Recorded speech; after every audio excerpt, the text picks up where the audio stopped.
Hi, and we're just going to do one more example now, which gives us a bit more of a problem so that the children can see something, see an example of it, and they can get on with their own examples. Okay. Now, before I get on with this one of the things I want to say is, whilst you are modelling this stuff, what are you getting the children to do? Are they just sitting there watching you do it? Or could they be copying you on little whiteboards? Or could they be telling their friend after you've done it what they've seen you've done? Get them involved with what's going on as you model something, okay?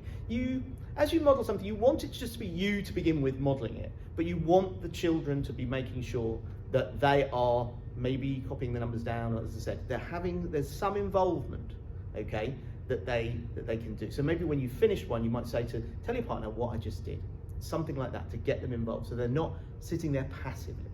Okay, so let's get on with our final example. Okay, and that's 502 take away 337. Now you probably were expecting something like this, and you can probably immediately see that we're going to run into a bit of a problem, but let's think about how we can explain that to the children. So first of all, I'm looking into my ones column, I'm looking at the digits there, and I've realized that I can't take 7 away from 2. Okay, there's not enough. So normally I just go, oh, I'll go and get something from the next column, but I can't, there's nothing there, it's nothing. So what do? Well, I have to put something in there so that I can then move it down to that 2, to that ones column. So what I do is I then look into the next column, into the hundreds.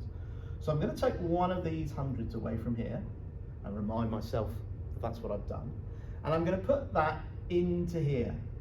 Now, kind of magically, 10 tens appear, don't they? Because there was nothing in there. I've moved in this 100, and now I've got 10 tens. So that gives me something to then move into the ones column, to then rearrange into the ones column. So what I do is I cross that out, okay, and I take that 110 and I put it here into the 12. And now I have got something to take away. But let's just check a minute, hang on a minute. It's a 502, but I've rearranged the numbers so it's 400, 90, and 12. And if I think about that, that's 502, isn't it? So I've got the same amount at the top here. I've just rearranged it so I can do my calculation. So here we go again. I can take my 7 away from my 12, giving me 5. My number bonds tell me that. I'm now taking 3 away from 9, again, I know that from my number facts, and then I'm in here into the hundreds, and I'm going to take 3 away from 4, 300s away from 400s, so 3 away from 4, that's 100 into the column, and I'm complete, and that's what I do about my 0 there in the tens column. Thank you very much.